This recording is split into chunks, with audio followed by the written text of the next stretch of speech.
listening to You Would Think, the Philadelphia Flyers podcast. I'm your host, Kyle Collington, and with me once again, Kevin Durso. How are you, buddy? I'm doing well. How are you?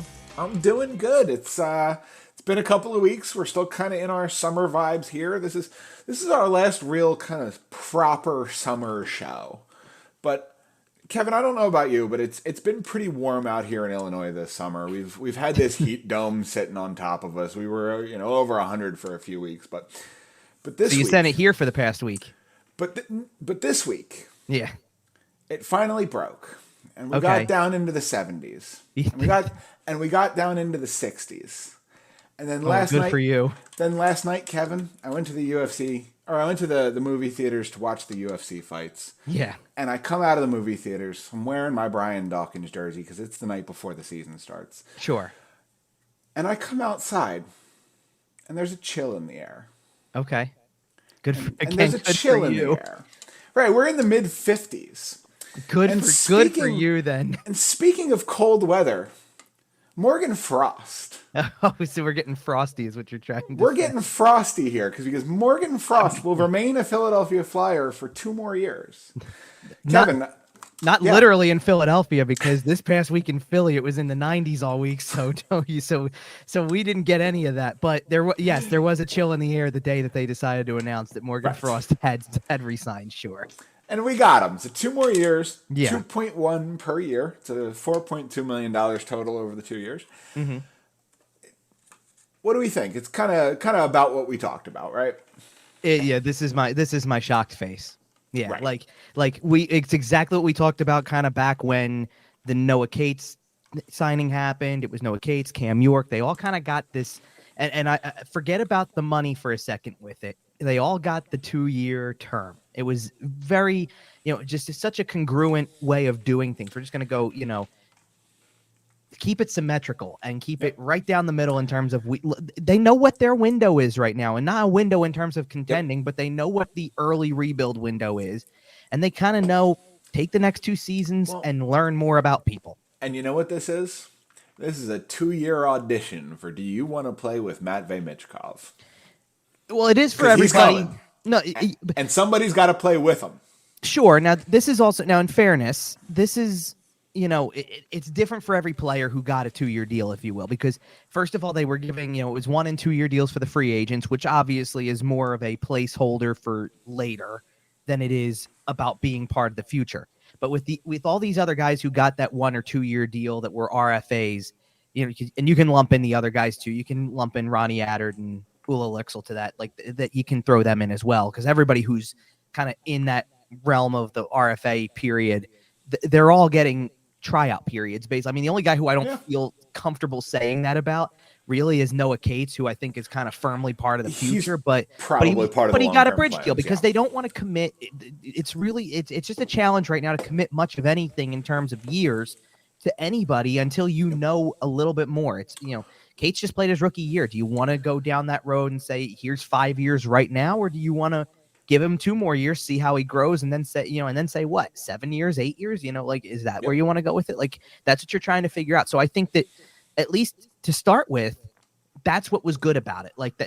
And that's why I figured this was what was going to happen for Morgan Frost too, because in fairness, and yes, he had a great second half of the year. He was one of their top point producers. And by the end of the year, he was one of their top 4 on the season. But he was also, I think he was the leading even strength point getter in the second half of the season. After Kevin Hayes stopped showing up after the All-Star break? Yeah, pretty much. But if you remember, prior to that, going into January, I want to say, or around January, February-ish, or around the All-Star break, when that always happens, right? Yeah. He had a pretty lackluster season. Well, he had a certain, he had a point total, whatever he was at, and he had 8 points against the Arizona Coyotes and 7 against everybody else, and then all of a sudden, second half of the year, it was he's 28 points. It was something like 28 points in 41 games or something like that. Right, and he ends up with 19 goals, 27 assists, 46 points on the season. And towards that back half of the season, he was pretty close to point per game. He wasn't quite there, but he was in the ballpark for a young player. And one of the moments that kind of stands out with him a little bit, in that second half of the year, they played a game, and I'm looking for the exact date because I remember what game it was. I was there. I saw it. They played against the Montreal Canadiens at the end of March. It was March 28th. And they won the game 3-2. And Frost scored the first goal of the game, 3:41 into the second period, that Montreal eventually tied the game up. And then with 2:15 left, he scored again in the third period. Yeah. And it was a nice counter rush up the middle. He cuts back to the middle and he lets go a shot and scores the game winner. And showed a little bit of skill. Well, and in that moment, though, and I know Montreal wasn't a great team last year either, obviously. They picked 2 spots ahead of the Flyers in the draft. We get it. But in that moment, that was the tail end of a 7-game homestand. There was maybe 10 games left in the season after that. And it was right smack in the middle of that period where he was being more productive. And it was one of those games where for a change, like you're looking for who stands out. And a lot of times when we were asking at the end of the year who stood out, it was Owen Tippett, or it would be, maybe it would be a Noah Cates kind of game, or we even had games where we were coming in down the stretch there that we were sitting here saying, did you see what Tyson Forrester did? Because, and he was not the youngest guy per se, but like the least experienced guy on the team at that given moment. And it is what it is. Or down the stretch when Travis Konechny came back, he was then taking over a game on occasion, but it was always the same guys. And to see Frost to do it and find his place a little bit, it's room for hope. It's good to see. And I'm not trying to look, there's a reason why he's only making $2.1 million for the next 2 years as his cap hit. The reason he's not is signing a big fat $8, $9, $10 million extension like some other players around the league. Right. And that's why for me, the peak when we talked about it, when he was pretty much already essentially the only guy left that needed a contract, when we started to talk about it, I firmly held on it's probably going to be 2 years. And my guess was it was going to be I thought it was going to be maybe a little higher than the 2.1. I kind of figured 2.5 to 3. Yeah, 2.5 to 3 was what I was thinking. But I wasn't going to go north of 3 because to me, I don't see, just because he had one really good second half of the season is not going to be enough for me to go and spend a ton of money on him. And I don't think that the Flyers should have. And obviously they didn't. And this is why it's a deal that works for both sides, because it's a deal that works because the Flyers get him on a cap-friendly deal. It's not going to break the bank. It's not going to do anything that gets in the way of your cap in any way, shape, or form. But it's the player also saying, you know what, fine, I didn't have a completely consistent year. I definitely finished strong. I didn't have the most consistent year again, and I'm ready to show that I can. So I'll take a bet on myself at that price, and I'll show that I can be part of the future, and I'll show that I can be more consistent. Just like with Cates, because when we talked about Cates getting the contract, we talked about what the next 2 years could look like and what would happen if the offense could pick up. We already know Cates is a good enough defensive forward. For goodness sake, he was garnering Selke conversation at one point, and he's a rookie, and he's not going to put up 20 goals as a rookie because he wasn't even that player in college. But you sit there and you start to wonder, okay, if he can at some point get there, then what kind? I told you what I think the sky's the limit is for him. What his ceiling could be if he starts to put up more offensive numbers. He gets the 20 goals and gets somewhere between 60 and 70 points somehow. And this is Noah Cates I'm talking about. He gets between those numbers somewhere in that range. You're looking at the Sean Couturier contract. Absolutely. That's what you're headed towards if he continues to improve to become that good of an offensive player in addition to the defensive side. And if he doesn't, he won't be. But sure, of course. But with Frost, you're looking for the same kind of if that's the jump I'm looking for to feel really confident in that player with Cates, then you're looking for a jump. What's the jump for Frost? Well, the first thing that the jump would be is it actually crossed the 20 goal mark this time. And he got close enough. I'm not trying to downplay 19. 19's very close, and you're right there. And because we would have said the same thing about Joel Farabee when he was stuck on 18 going into the final game of the season a few years back. We would have said the same thing. It's just now you got to cross that 20 goal mark, maybe shoot for 25, because you got to remember that was the type of player Frost was coming up. And I'm not saying he's going to be scorer. Well, I'm not going to say he's going to be the greatest goal scorer because he wasn't even in juniors like that. He put up a lot of points through assists. Yeah. But get to 25 realistically somewhere in the next 2 years. And from 46, is it safe to look at next year and say 9 more points is unrealistic? Get to 55.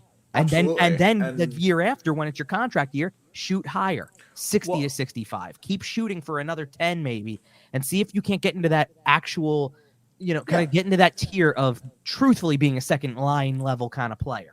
Well, right, and that's what I was going to say is that you do also have to think about the fact that there are going to be opportunities on this team this year to reach out and grab it. Like, you're going to have opportunities to play big minutes, to play power play time, to probably play, maybe not Morgan Frost specifically, but lots of guys are going to see penalty kill time who might. Well, they not tried him normally. last year, so I wouldn't be shocked. No, I know, and maybe he does, but regardless, that's what I'm saying is he may get an opportunity, and if you can reach out and take it, you can get that number in 2 years to a point where it makes the Flyers uncomfortable. Like, Sure. if I told you now that in 2 years they're going to sign Morgan Frost 6 years by $7.5 million, you're probably a little uncomfortable with that right now. Yeah, you need to see a lot before you get there. Because he hasn't shown that that's what he can be. But he can very easily, he certainly has the potential to do that over the next 2 years and turn himself into the type of player where you go, yeah, that's the type of deal he should be signing. Or maybe even more than that. You never know. He was or a not at all. pick. Right. Like, or not at all. You're right. Absolutely. Like it goes every direction. And I think another important caveat with that is that this year in particular is very important because after this year, the noise is going to get louder. Even though he's got one more year left, the noise is going to get louder the second that Cutter Gauthier shows up. Yes. The second that somebody, anybody else. It could be anybody else. I mean, let's put it this way. Elliot Desnoyers was a good goal scorer in the queue, right? No, if he shows up and he starts putting up points, or if Tyson Forrester comes in and suddenly is outscoring goal-wise, outscoring Morgan Frost, they're going to get time. Not only are they going to get time, but they're going to get the attention. Yep. And this is really important for Frost before some of these other highly touted prospects get in here, and before, like, going into the year, you're not competing with Cutter Gauthier yet.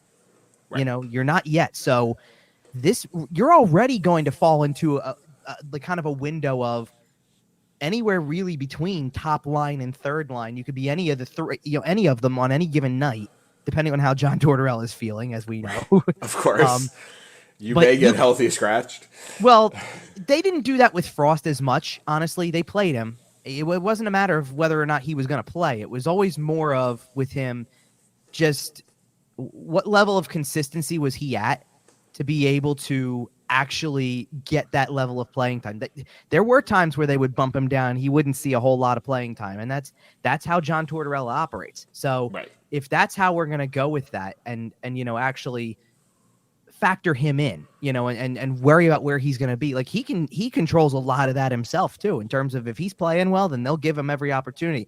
But it's especially important right now before, because you get the sense that Cutter Gauthier, the way that his development has gone and the trajectory of his development has gone, that he's going to show. Well, first of all, if he shows up at the end of a college season and somehow is able to play this year with the Flyers, then they're going to give him minutes. Sure. Just for showing up right away. Get him ice time. Well, because you're going to do it the way you did it with Forrester. You're gonna give him a shot right off the bat and let's see how he lives up to it. And then if it's not working, then you'll start to put other guys first and work your way through. But if not, that's one thing that comes into play. If not, because there's always a chance that we've talked about this already, that Gauthier's on a really good college team. There's always the chance he's still playing after the Flyers are. Or roughly around the same time, that it's not worth it to have him come over and start playing. He may go, maybe you'll be able to put him on the Phantoms for a little, because their season might still be going at that point. You never know. But to do, not even to say to do that, it's just to get him on board in this way and to wait for him to come up. If he doesn't come up at all this year, then Frost could get some really valuable minutes throughout the course of the year. That's what's important here is, if these 2 years are going to really be make or break for Frost, and for a change, and you can correct me if I'm wrong, because I think I'll check and see if I can get more of the contract details pulled up, but he didn't sign. I have it pulled up. Previously, I don't think he had signed for more than a year in previous years. It was kind of a yearly thing for a while. Frost? Yeah. So his ELC slid twice, and then had his 3 years, and then he signed a 1-year extension, and that was the deal that just expired. So that was last year. Okay. Yeah, but that's what I'm saying. Signed one of them. For a change, instead of it being 1 year and this is it, you get 1 year and you're, and he had RFA 2 status. years. So I get it. Now you get 2. So they've committed the next 2 years to you. They've committed the next 2 years for you to really, and he's still an RFA at the end of that, so they do still retain RFA rights on him Sure. as well. Like that is Yeah. not nothing. Sure. And that's the thing, right? Like the hope is certain, like the hope to me is, and it's going to sound crazy to say, but kind of the hope is, again, it's like with Sean Couturier, what we were talking about in terms of where he would slot in. Your goal eventually is that Couturier is not at the top of the list of centermen. And I think the same is, well, the only difference with Frost that I'll say is he doesn't have to be a center. And I did also just want to mention that I'm still nervous about Sean Couturier just because until Oh, sure. No, and until you have every right otherwise, to be. Well, you have every right. Same every with right Cam Atkinson. Sure. Because I don't trust. They're guys who missed an entire year, and you've got to factor that in. You can't just gloss over the fact that two guys on the team missed an entire season. You can't just ignore that. And in Couturier's case, close to 2. I know. Like, let's be real about this for a minute. Yep. Like, that's just the way that it goes. I mean, look, I'm interested in what I'm interested in more than those two is some of the other guys who maybe were dealing with something at the end or dealing with something all year for that matter, like what Joel Farabee was dealing with. Like now I want to see what happens after you get the summer to heal and be ready and train. And even that's one of the guys I'm excited for. You know, even Travis Konechny to an extent, because Konechny was battling stuff throughout the course of the year. He missed some time right toward the end of the year. We almost thought he wasn't going to come back. Right. And then he did, and he still got to 30 goals on the year, which is good for him. Absolutely. You know, and then the ongoing saga that is, you know, the health of Wade Allison and Tanner Lazinski too. It's like those guys factor in too. The one thing you can say about Frost to an extent, and I say to an extent because obviously he had the 1 year that he missed the entire year also. And that was, you know, it kind of was a fluky thing because he just had one of those really bad injuries in a shortened year, no less. Right. That like really limited the amount of time you had to get back. Pretty tough. But he doesn't really miss time otherwise. Like he played last year and played the year as, you know, and it was never a question about health. Yeah, no, he's not a guy that I'm concerned about being injury prone as of this point in his career. Right. Like last year he played in 81 games. And I believe that the reason he missed one had nothing to do with injury. I think that was a scratch, right? Yeah. Which again, that was John Tortorella doing what he does to prospects. Simple as that. So, or younger guys anyway, like, which is the tough love approach sometimes. I mean, he treated Tippett that way too at different points. Maybe not to the point of scratching, but he treated Tippett that way. And to be fair, not even just with John Tortorella, but across the league, we have seen some success in rookies or young guys getting a chance to see the game from a different angle, to watch the game from the box, to sit with, you know, some staff and talk about what's happening on the ice and get a little bit of a different understanding for what's going on. Sure. And if Morgan Frost takes a seat once in a while to do that while you're bad, right? Like while the team is nowhere near the playoffs, while you're not, you know, actively attempting to accumulate points and go win the cup. Absolutely. Develop. When is the last time the Philadelphia Flyers developed anyone who turned out to be a great hockey player? I mean, you understand the point I'm saying, right? You're talking outside of the last 2 years. Well, and you're talking. There's been a concerted effort. You're talking about to a level of greatness. I would say Sean Couturier. That is fair, but they didn't even need to develop him. He just put him in the lineup and it worked. Well, I get that, but what I'm saying is that Sean Couturier at least took a step to then get onto a level where, yes, like he won a major award to turn into a 30-goal scorer, right? No, but he won a major award. That's what I'm getting at. Like he reached a level around the league where he was the top guy at that specific role, right? For a year, even if it was just for 1 year, he was in the conversation multiple other times. Oh, too, by the way. Absolutely. So let's just factor that in. Also, I get what you're talking about. You're talking about perennial the development status of the Philadelphia Flyers. No, but you're talking about perennial all-star, getting up to, which I guess in that sense, the next closest guy would be Claude Giroux, would it not? Yep, it would be. Yeah. Like that's probably like in terms of long-term and lasting success. Like they've had guys who have had moments. I'll hit you with a little bit of a hot take here. Okay. I think the Philadelphia Flyers stunted Claude Giroux's growth for a decent portion of the younger part of his NHL career. In terms of what? The fact that they spent his, 24, 25, and 26 seasons just being terrible after the Cup run. Hold on a minute. So wait, which ones? Wait, hold on. Well, I just mean... 14, 15, 16, you mean? No, 12, 13, 14. Oh, 12. Well, 12, they were still really good. That was the year that was one of the years he was really up there because that was the year with Yager and things like. And That's fair. That's fair. I That's think fair. that helped. But you know what? You know where you're making the timeline start. You're making the timeline start when he didn't have anybody else like in front of him anymore, and they made him the captain. And they pushed him too soon. Maybe. I mean, a little bit too without quite enough supporting the staff. Like I love Scotty Hartnell, but he should not have been playing the top line. I don't want to gloss over some of the other success stories, if you will. I know what you're talking about. You're talking about in terms of and I think the key, especially when you're talking about it in the context of Morgan Frost, is Frost was a first round pick. So who's the last first round pick that didn't come out and be like, oh, this guy's going to be at best a second liner. You're looking for the guy who falls at like you want the Cutter Gauthier, you want the Matvei Michkov. That's what you're looking for, and they've gotten a couple of those now. But for years they didn't. And that's the point I was making. Here's the point, because here's the exact point. Okay, is Scott Lawton a success story?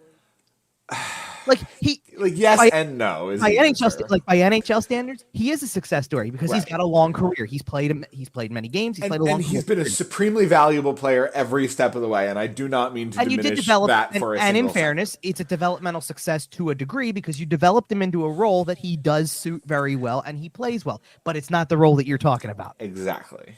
He's not a superstar. Because the next closest name that I kind of come up with that I feel a little and there's an element. And this kind of ties into another topic we're going to briefly touch on because I don't want to talk too much about it. But there's an element of this particular player I want to mention, his development, that they don't have control over, but it still helps in the long run. For a little while, Oscar Lindblom was looking like that player. For a little while. And obviously we know the reason why it probably will never come to complete fruition. And it's a shame. Because that's the ultimate out of your control circumstance. It's a big old what if, and it's the ultimate out of your control circumstance. I'm so bummed. About that. but still, for a while, you looked and you're like, he's the guy. But you're looking like this is the guy, the international guy, no less. This is the guy who shows up out of nowhere for a bunch of teams that the Flyers play against, throughout the course of a season. Yep. And that shows up and all of a sudden because he played over here, he's great, because he played at a pro level for plenty of years beforehand. So he comes over and even though he's a rookie, he came over with just a boatload of experience. Yeah, so even though he's 23 or 24, even though he's a rookie, he's not really it was a little bit like Artemi Panarin a little bit. It was closer to the KHL rookies. Yeah. Right. It was close. I mean, and you're playing in one of the top European leagues. You're playing in the Swedish league, like the competition level isn't quite the same, but it's it's up there. 80% of the way there, 90% of the way there. It's still up there for European hockey standards. And there are former NHLers floating around all of those leagues.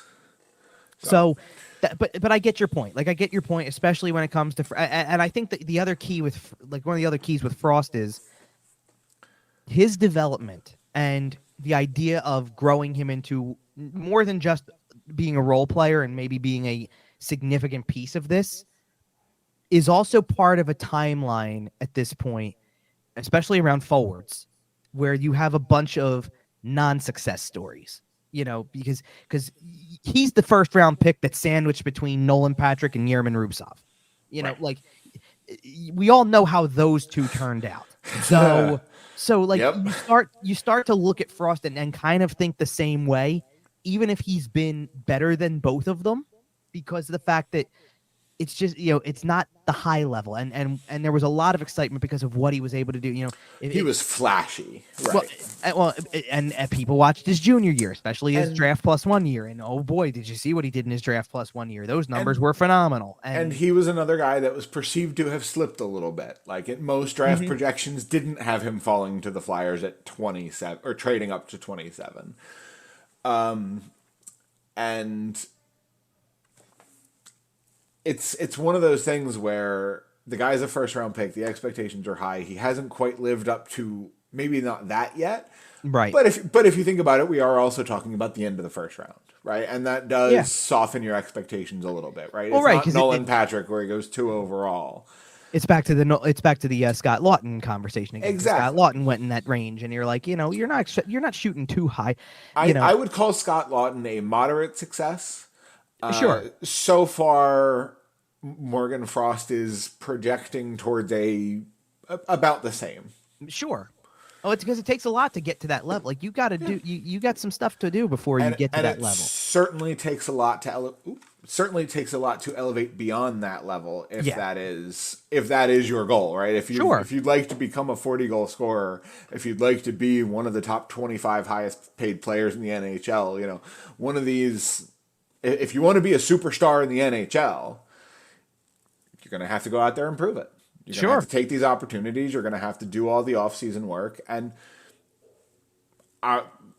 like you said, Morgan Frost played 81 games this year. As far as I'm concerned, the injury is behind him.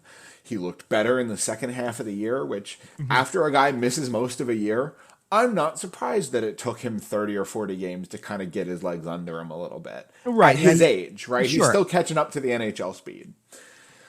It's a lot of things because that wasn't just the year, like that had been 2 years post the injury at this point because he played 55 the year before, but you get the point with how that year went too, because that year was just all over the place too. It was a mess, and so like it's challenging for a player sometimes to really stay level-headed within the whole process. And again, one of the other things about this, especially as we start to approach a new season, is that we talked about this going into last season, that there was just something that I don't want to say it didn't feel right, but like the energy levels were all off the charts in the negative direction. There was no buzz. There was no hype around anything. And for good reason. Yep. But there's an element of that does rub off on the room to an extent. Like, you're not going to tell me that that it's impossible for these guys to not find out the way that people feel about something. Like, right. Well, and it's everywhere. So, and I think there will be, at least in terms of the locker room attitude this year, I think there was definitely some addition by subtraction in the off season. Mm-hmm. And we all know who I'm talking about. There's a center in St. Louis and a defenseman in Carolina. And they're the two most obvious, and a defenseman in Columbus now. Yeah, but to a lesser extent. But to a lesser extent, I think. Yes. Yeah.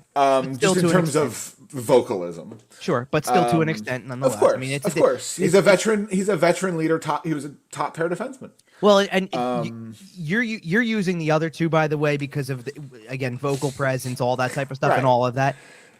It still doesn't change the fact that, because what did everybody know about Ivan Provorov too? The guy doesn't miss a game, man. So now you take that's a presence that's leaving the room also, and that's going to have an impact in a variety of ways, because there's it is what it is. Like, and there is a bit of a possibility.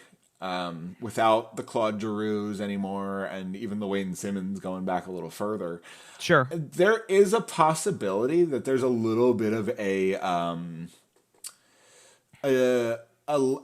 loudmouth vacuum, right? There may not be a guy who is the big, loud, boisterous one in the locker room, and if that is the case, there's a chance that the personality of John Tortorella takes over. And I know that's something that kind of scares everybody, because you like John Tortorella, you're okay with him leading your team.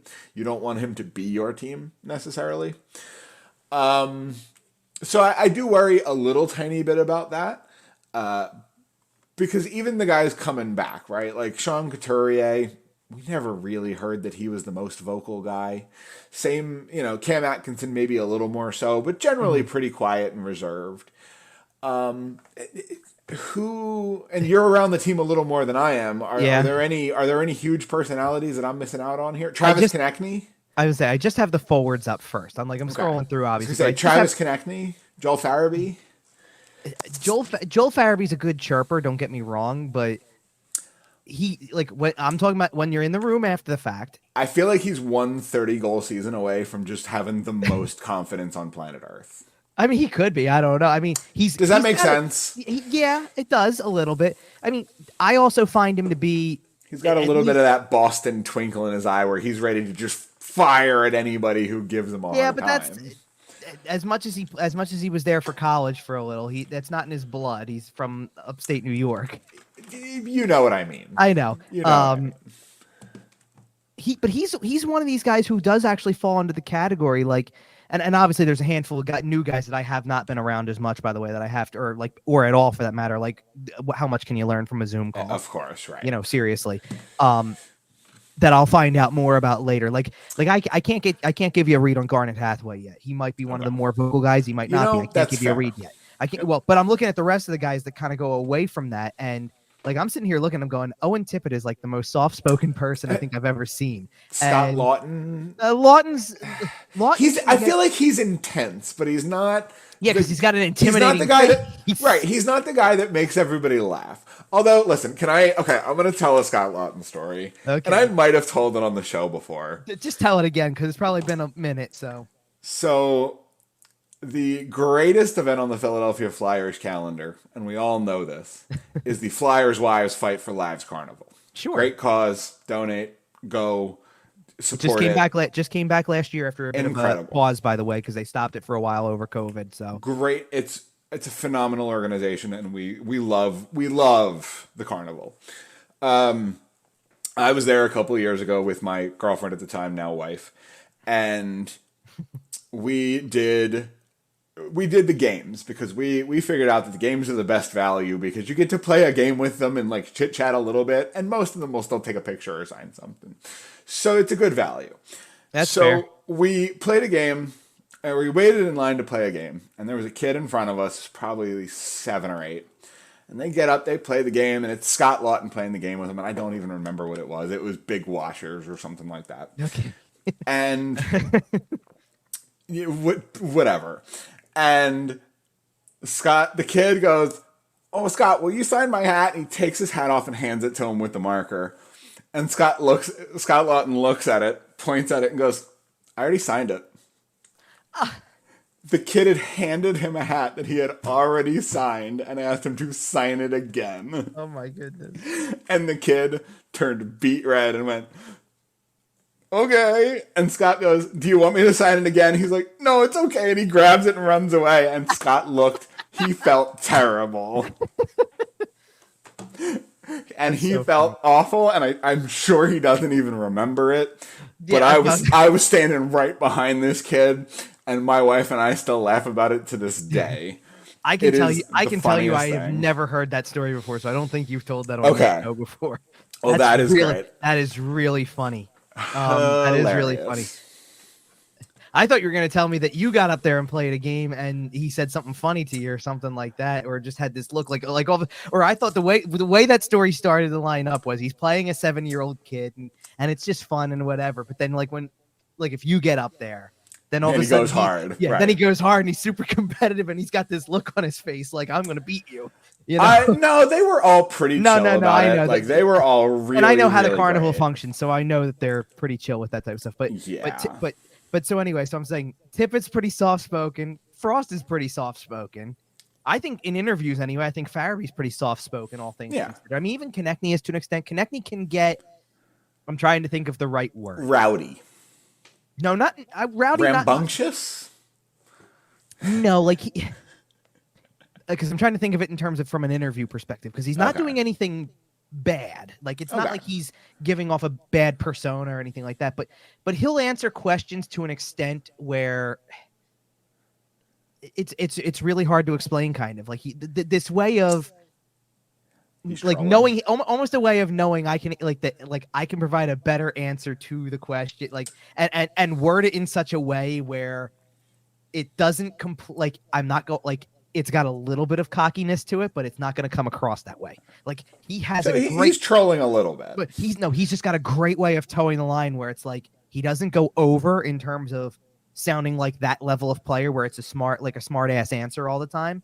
But you can tell there's you can tell that the competitive fire is still burning as he gives the answer. Because that I don't even want to sit I didn't even want to say it in any other way than that. It's just he's still feeling the competitiveness of the game, yet he's towing the line to give you still a good quality answer that isn't insulting your question, and it at the same time is not oh boy. I just saw the text message come through, so I'm laughing. Listen, I'm just thinking about that carnival. I do have one other quick story from that carnival when you're done your point here. But you get the point with connecting. Like even he doesn't come. Like he has a way of not coming across like as the loudmouth guy in the locker room, like that rowdy guy.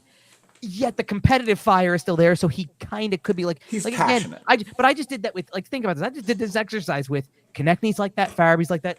Lawton, when speaking, now this is to the media too, so maybe it's a completely different story. I don't want to judge.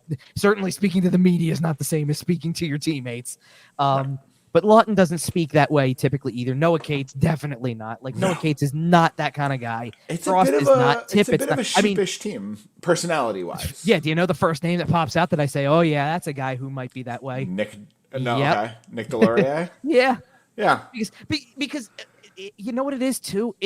That honestly, it's the personality of guys who are willing to kind of stand their ground on the ice too. You feel it when you're standing right next to them, even when you're just asking questions, and they're totally cool, but you still feel the intimidating factor that they possess. And the thing about Nick Delorier is he feels like the kind of guy who will grab the aux cord in the locker room. Mm-hmm.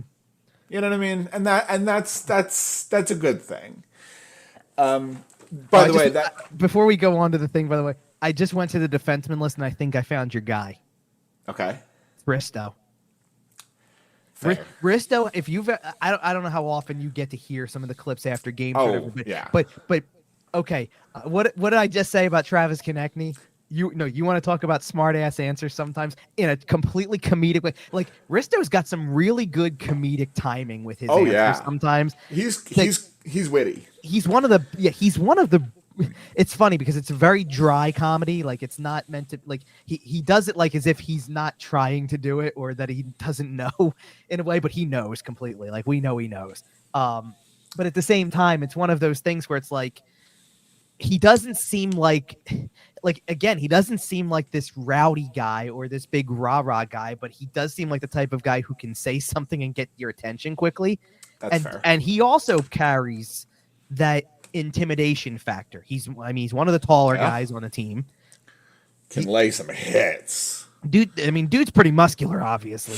I'm sure you know that without having to be up close to him. Correct. I have, obviously, and yes, he does carry that intimidation factor, no question. I mean, look, the reason why Delorier carries that intimidation factor is not just because he fights people, obviously, on the ice, but like you ever like this, and this is going years back to when I first started covering the team. And to be fair, by the way, as we come up on the start of this thing, this is going to be year 10 for me, so I've got a lot of memories, feelings about that. Well, no, but memories and things I remember, kind of that, like things that you remember when like it's in year 1 of doing this or year 2 of this, and you're kind of getting that first taste of this that you're awestruck by. Like I forget who it was. How many seasons have you had like full, like gone to every game? Probably since 1920. Really, okay. Realistically, that I could. Well, and by that I mean you're welcomed at every game. Like you're on the list for every game. Well, I don't mean actually physically attended every game. Like, were you full-time pretty right away 10 years ago? All right, the outlet was game, like we got game by game credentials, and that was probably only because in the same vein as everything else, it would be depending on how many people would go down and help out the outlet. Right. Like that, I learned pretty quickly, and this is one of the things I pursued with it after a while, was that if I could commit more time to it and be down there almost every single game, then it would probably lead to more. Like we didn't have complete access when it's 3 people showing up and splitting it 15 each, or you know what I mean, like roughly, right? Like 15 home games each. It's not going to do the same thing for you. That being said, like, yeah, so it's really like in terms of complete total everything, this will be season number 4 out of those.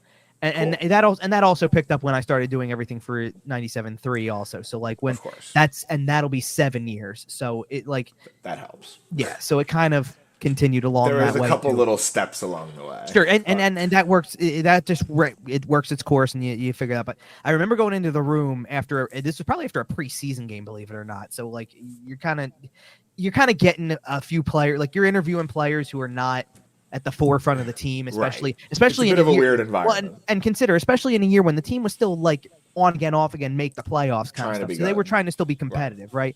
I believe it was Chris Stewart who Okay. was doing the interview afterwards, and he gotten in a fight like during the game or whatever. I just remember seeing his knuckles after a game or whatever, and he still got like two really big cuts on like right over the his first, like his index finger and his middle Right. finger, like right over on his left hand, and like you're just looking and you're like, damn, Sheesh. like That looks like it hurts. well, not even that. It's just the life of being kind of being the tough guy on the team, Yep. like.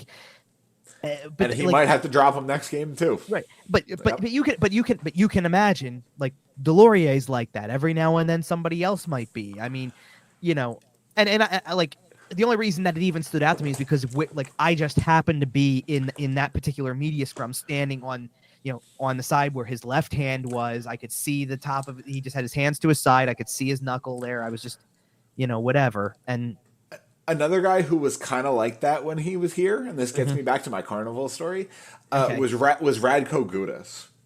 Oh, and he was a personality. He was a great personality. Well, of course. So we're at this carnival, and one of the activities that we attempted to go for was playing giant pong with Radko Gudas. And they line up trash cans, and they put them in the pong shape, and then it's played with like a dodgeball or a soccer ball or whatever it is. And we get there, and they come over and tell us he's a little late. And we go, okay, like, no problem. We're third or fourth in line. Like, if he shows up at any point, we're gonna get to play with him. Like, we're right there. Sure. So we're waiting. They're 50-minute slots. 25, 30 minutes go by. We start to get pretty nervous. They come over and they tell us that he's not coming. Okay. And we go, okay. We circle around. We start trying to find something else to do, blah, blah, blah. We get in line for something else. I can't remember what it was. I believe it was a Sam Moran signing. Okay. Because I love me some Sam Moran. That's speaking of what's coming up later this week, by the way, that's developmental coach Sam Moran to you now. He told me in that meet and greet that nobody was willing to fight him at the NHL level, and that he had tried, because I asked him why he hadn't fought yet. Anyway, because people saw his AHL fight highlights. Right. As we're in line for Sam Moran, I open Twitter. Yes. First thing I see when I open Twitter, Radko Gudas has been suspended for I think it was 5 or 6 games. Oh my goodness! It was the chop on the head. Oh really? Okay. Yep. Yeah. You know exactly the one I'm talking about. Yep. And he had a hearing for it, and he didn't missed make that gap because he was on the phone with the Department of Player Safety. They couldn't put, they seriously couldn't push that until the carnival was over. Apparently not. Come on. Listen, when the league wants to do their business, I got you. Their business. That's it. That's really interesting. So that was an eventful carnival for me. By the way, I'm laughing at the picture. By the way, you sent over a little while ago. But for context, by the way, it's a picture of from that same carnival. You're with Scott Lawton and Travis Sanheim there, and I know you're tall. I get that. But like you're above Travis Sanheim in this picture. Correct. Okay. I leaned to the side a little bit so that he didn't feel bad.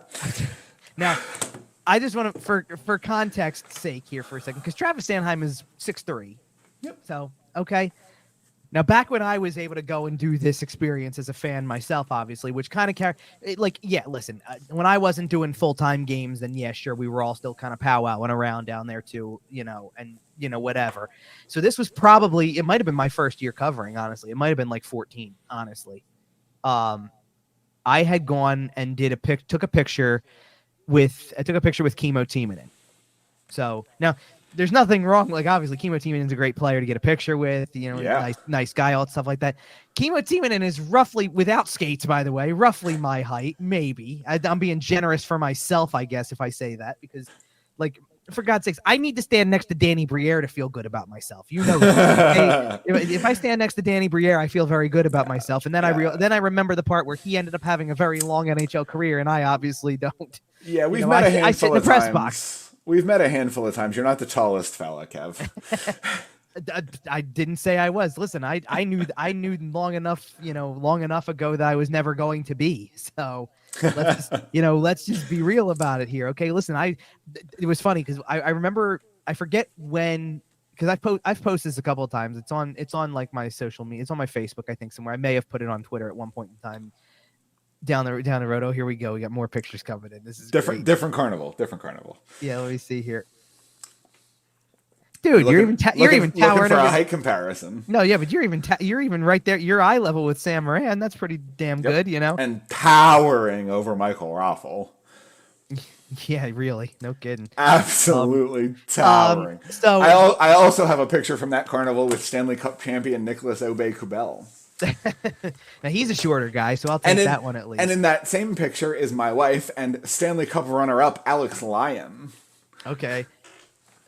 Lyon's shorter for a goalie too, by the way. Lyon's probably only about maybe 6 foot. So. Yeah, Nicholas Obey-Kubel is about 5'10", so I tower. Yeah, I know. That's why too. I said he's closer to my height. He's another one who you take the skates off of him. I feel pretty good about myself. I definitely, and I got to be close enough in the locker room. Now, one of the funny stories I will admit, I got a little bit of stink eye from pretty much every guy I was way taller than. They all kind of give me a little bit of side eye, but what one of the funny things I have is, so I have a picture from years ago. So this is, I think I've told this story before. I told this on the station specifically at one point in time when I did a spot that I had done back in the year. I think I mentioned this on here before, in the year of the lockout, the full season lockout. So 04-05. At the time, Ken Hitchcock was coaching the Flyers at the time, and he did a clinic at the skate zone that was near me. So I did the clinic because I was still kind of like, I was in between doing a bunch of stuff to try to even remotely be an athlete. Like I was not very skilled, obviously, but I would go back and forth. Like I played foot hockey growing up a little bit, then transitioned to roller hockey, and then tried ice hockey for like in a league setting for like a year, and did baseball in between and things like that. Like I tried a couple of things, but I was never great at any of them. Obviously, that's why I sit in the box and write. Well, of course. But I did this those clinic. Who can't write about it. Sure, but yeah, it's like that those that can't do teach, and those that can't teach gym, right? Yeah. If you know what movie I'm talking about. Those who can't write about it, watch. Yeah. Host this podcast. Yeah. If you know what movie I got that line from, by the way, and I know you probably do, but man.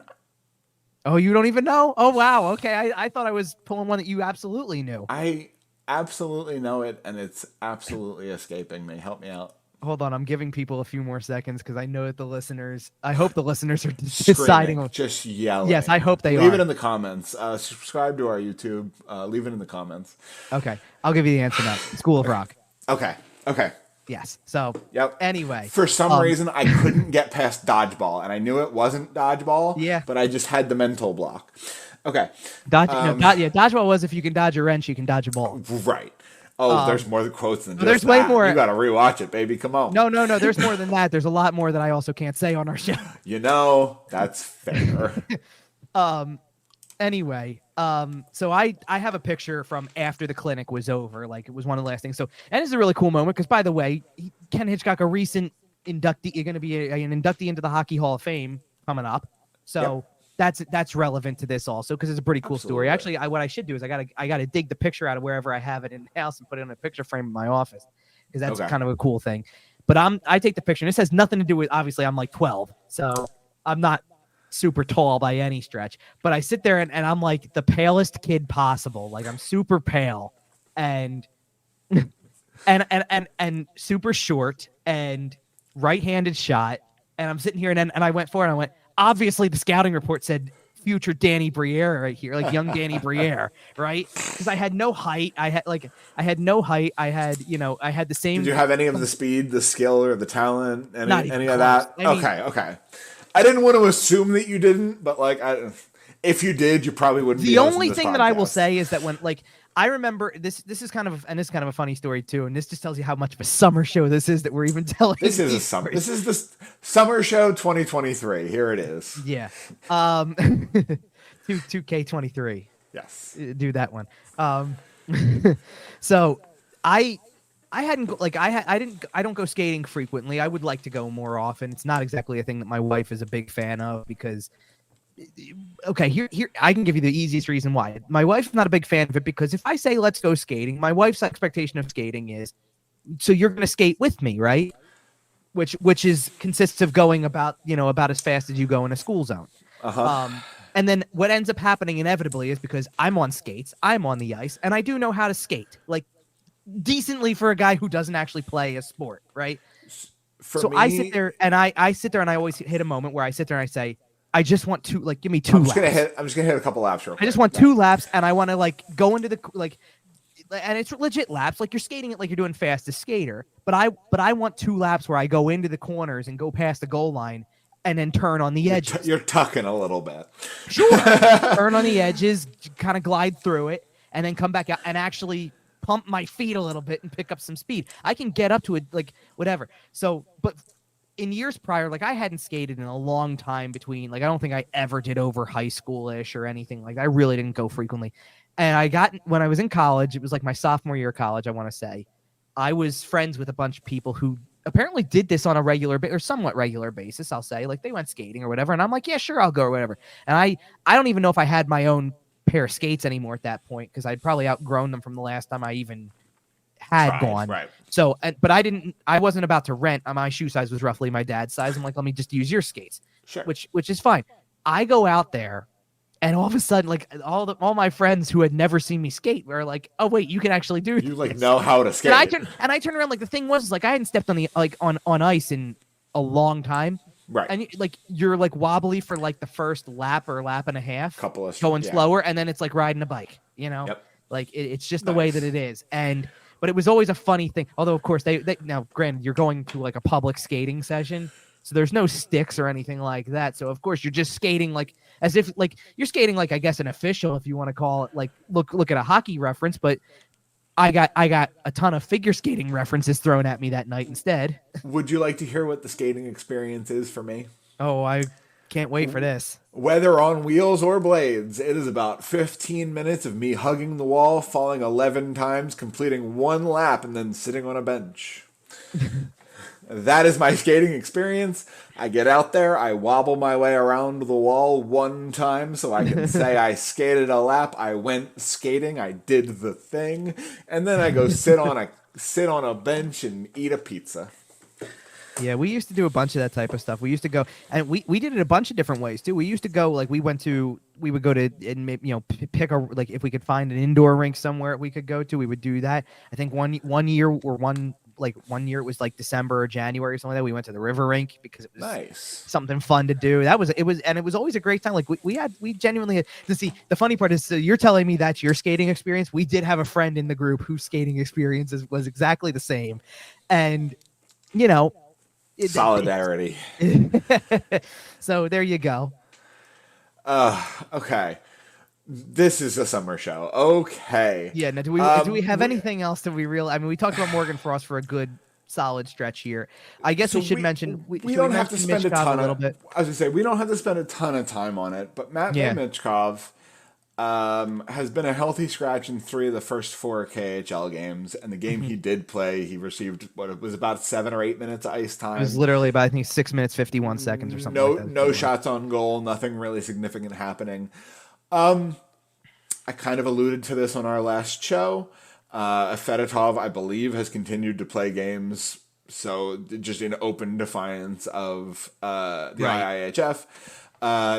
It's Russia, man. Like that's kind of the end of the story. Is they're gonna do whatever they want, and right now they have decided that Matvei Michkov is a bad person for wanting to be drafted into the NHL and serve out his contract. But whatever. Yes and no. Yes and no. Okay. Because the other key to this, and I've listened to a bunch of different people kind of describe this or whatever, and I'm trying to I wish I could remember exactly where I heard this comparison, but it was I think it might have been on Snow the goalie. I don't remember completely, but I heard this somewhere, and it had honestly been my thought the day before I heard this comparison. So I had it in my head. Picture, if you will, and this happens on occasion in professional sports in general. Picture, if you will, that your head coach is not a guy who actually has really played before. Okay, and that happens on occasion. We've seen crazy enough things where all of a sudden the guy who is the general manager or the president of hockey operations or something decides, you know what, I'm firing everybody and I'm going to just do the job for the rest of the year because I can do it better right now, right? Right. I know all. The general manager of the team is the head coach of the team that Michkov's on. Roman Rottenberg is the guy's name. And I'm not going to spend a ton of time on, I'm sure other places have explained this already. I'm not going to spend a ton of time on this, but like that name is very high up in Russian ranks. Let's just say it that way. And he has powerful connections. They have very powerful connections. But bottom line is, and I've seen this from other outlets that freely say it, he's not a coach by traditional standards, and therefore doesn't completely. He's a political figure. Well, but it's not only that; he's not going to necessarily make decisions that are being done for the good of the team in terms of the most talent. Well, he's doing things. He's doing things that make a statement of asserting his own power. And he's certainly not doing what's best for the player. In every case, like I do. He's certainly not acting with that as his main motivation. Right now, let's just for one moment here, because we've talked about the team that Fedotov's on before, because I just saw, believe it or not, I just saw this yesterday because he made a start yesterday. Fedotov made a start yesterday, continuing in defiance just of the whole open ruling. Defiance, but whatever. Like, we're not going to spend tons of time on that. We had talked about previously, because the head coach of the CSKA Moscow team that Fedotov's on is Sergei Fedorov. Now, obviously, he's got a hockey background, so we don't have to question his ability to play the right guys per se. But but we have talked about something in his strategy before that is a very unique and interesting way to conduct a game, right? Do you know where I'm going with this? He's the one who pulls the goalie in overtime, right? And he did yesterday, and they lost. So there you go. I knew I wanted to throw that out there because I saw it the other day. Because isn't there a penalty? Isn't there a penalty for that? Good. Isn't there a penalty for that? By the way, don't you lose? You don't get the overtime point. Right. That's what I thought it was. Yeah. At least in the NHL, I'm not sure if that is the case with their rules. Right, but okay, but that was the thing, say, right? You do have to. No, but that was because it was a question as to why don't teams ever do that or whatever. The answer is if you if they lost, score you would into lose the the empty point. net. Yes, right. Because it's an empty net goal. But it just made me laugh that kind of came up or whatever. But here's the biggest problem with the Michkov stuff right now. Okay, first of all, the situation between Fedotov and Michkov is not directly connected. The only connection is they're playing in the KHL, and they're both Russian. Flyers. Well, they're both Flyers, right? Right. You know what though? You're right. Obviously, on paper, you're right. I don't even know if I would move forward considering Fedotov a Flyer the way this is going. No, that's fair. But I did want to say, I want to be careful with how I phrase this. Sure. I don't think it's entirely irrelevant that the Philadelphia Flyers are the organization at issue here. Russia holds grudges, man. Okay. I don't think it's irrelevant from a political standpoint. No, I was trying to make sure because I was trying to make sure I heard the double negative. I think it is relevant that the Philadelphia Flyers are the team at issue. And I'm not saying it's a main factor, but I think if they're gonna play games, I don't think it's a coincidence that they're currently playing games with two major Flyers prospects, or not playing games in the case of Michkov. And my response to that is, you're not alone. That's my response. Right, and is it the main factor? The fact that Ed Snyder told a bunch of Soviets to go take a hike? No, it's not. But is it back there in the Soviet consciousness somewhere? Maybe a little. Sure. It's look. I'm sure that, that's an easy place to go with this because sure, there's an obvious connection in the franchise's history to that country in general. So yes, I get that. Maybe the greatest hockey game of all time. Anyway, the point I wanted to make about Michkov specifically, because it was just like with the highlight reels from preseason games. They're exactly that. They're preseason games. Sure. Let's not go crazy over a handful of preseason games and some highlights that make him look good. I get it. It was early August at the time. There's not a lot going on, early to mid August, so there's not a lot going on. You're really grasping for something to get, like something to watch, something to talk about, and it's easy. It's low hanging fruit at that point to see, oh, look, the guy who they just drafted 7th overall, who many people thought was top 3 talent. Look at him scoring a goal in a preseason game in the KHL. That's great, right? Like, it is the low hanging fruit, and they've definitely got you there. Like, they know that people know that if there's a highlight to be put out there, they're going to do it because Flyers fans are going crazy over this. Totally valid. The same thing, like, again, pump the brakes with the scratches too for a second here, because inevitably there's going to come a time where a decision has to be made, because they can loan him to another KHL team if they want to, or they can realize that he's talented enough to be on the team anyway. And just because listen, you're also testing his to a degree. You're testing his demeanor, his character, everything by putting him. He's on a team. That's a very Russian thing to do. Oh, no. And better yet, it's not just that it's a Russian thing to do. He's on a team with somebody who's, again, is not a traditional coach. This is a guy who's a coach who's got no hockey essentially a background. political figure. Right. So if nothing else, this is a few weeks going on here of trying to assert your power and see how he handles it. And if he handles it with grace and the way that you hope that he does, then maybe you start playing him because you saw how he could handle it. Or maybe you don't, and then we have a problem on our hands, and then you have a reason to be more concerned. But in the early going, this is the way that they do things. By the way, it's not a developmental league. If you're playing in the KHL, you're playing to win. You're a men's league, or a professional. You're league. A professional league playing to win. Now, at some point in time, again, you do have to realize he's better than most of the players on your active roster to begin with, and he should be playing. But for now, that's not the way that they're going to approach it. And the biggest problem I have with so much of what I've seen is, and I know that it's in the doldrums of the summer, entering, and we're entering a really weird, getting there, yeah. But we're entering, especially the beginning days when all this was happening, because he was scratched the first 2 games, then played, then was scratched again, right? Yeah. So when the first 2 games he's getting scratched, it's beginning of September. It was like Labor Day weekend, right? Like, I know you're looking for something, and I know that it's in the middle of kind of the calm before the storm, if you will, of baseball playoffs, and the NFL season was not underway completely yet. So you're waiting for that too. And and especially if you're just strictly a Flyers fan and you're looking for that to get excited about, I get it. But the idea that we're going to do this day-to-day Michkov watch, it's not going to happen. Is really, it's just going to drive people insane. Right. It's really going to be complete insanity to do that. And I especially look at it over Labor Day weekend in particular, and really just think, like, there's got to be something, get a hobby or get something better to do. Right. He signed there for the rest of the season. Yeah. He signed there for the rest of the season and 2 more. Like, and is there a chance he buys himself out? Blah, blah, blah. Sure. Whatever. Yeah, but why do you think that I talked about, why do you think I never went there? Yep. I never went there with like, is anything possible? Of course anything's possible, because, who the hell knows? But I think it's pretty likely that he buys himself out that last year. I don't know about that. I mean, he has to do it himself, and maybe he does. I don't know. But I think that, I have a feeling he will.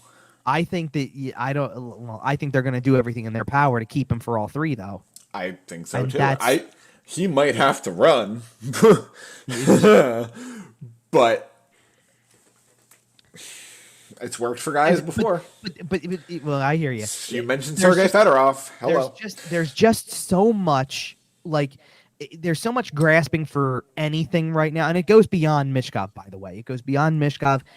Let's just wait. There's still people who are tracking the Fedotov thing on a day-to-day basis. You really can stop. I think it's clear, by now. If you don't get the picture by now, you're never going to get the picture of what the IIHF isn't sending armed guards in there to get Ivan Fedotov out. Like, he's there, man.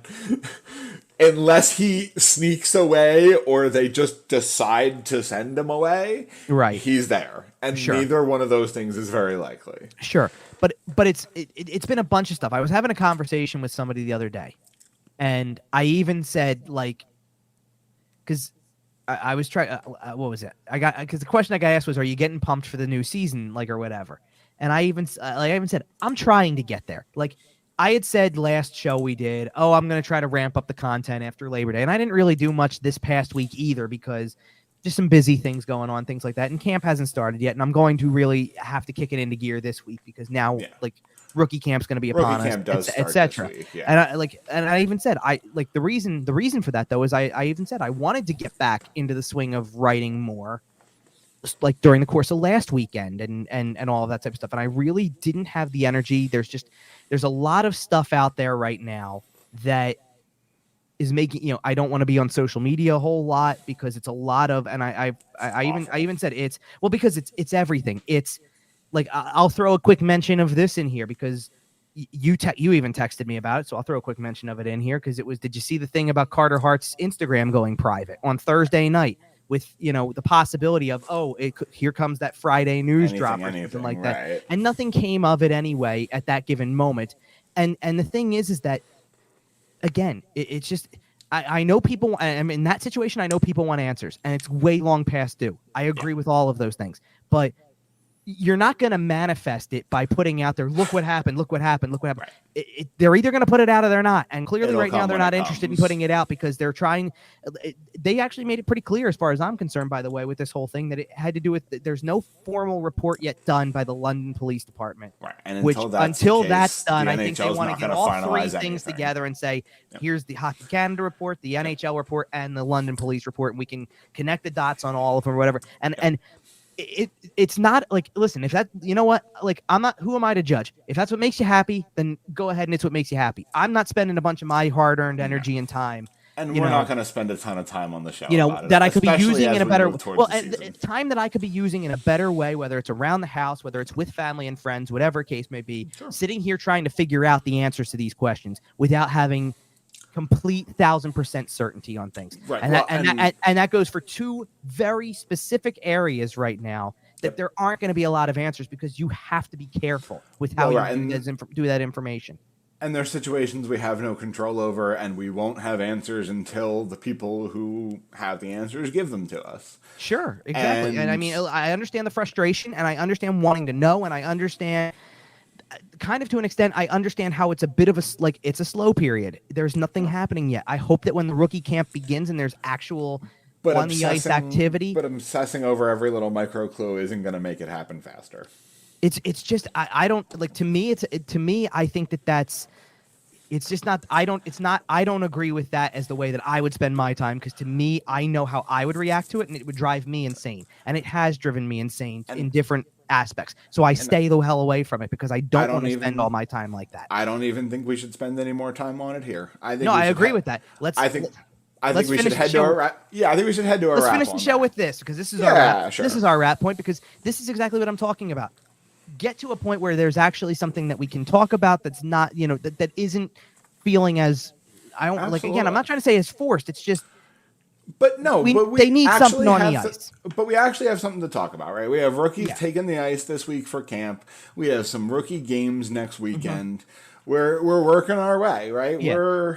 That's 2 weeks away from the preseason schedule. And that's just it with the other point too, by the way, is that the reason that everybody focuses in on, Michkov didn't play today or whatever it is because that's it's one of the only leagues that is playing.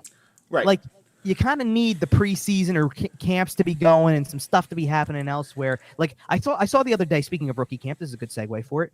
The London Knights just played one of their first preseason games. Yeah. So I think Oliver Bonk had an assist and Denver Barkey had a goal. And eventually, it's assumed, both of them, that they will be part of this. They are going to make the main roster. Oh, this rookie camp. Yes. That they'll be part of the rookie camp and start, kind of be on leave from London for a little bit while they go through this process, because Bonk's going to be there for sure because he's signed.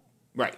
So he'll be there. Absolutely. It's just then they'll loan him back and that'll be the end of that. Like, it is what it is. But I could still see him getting a game or two. I can't.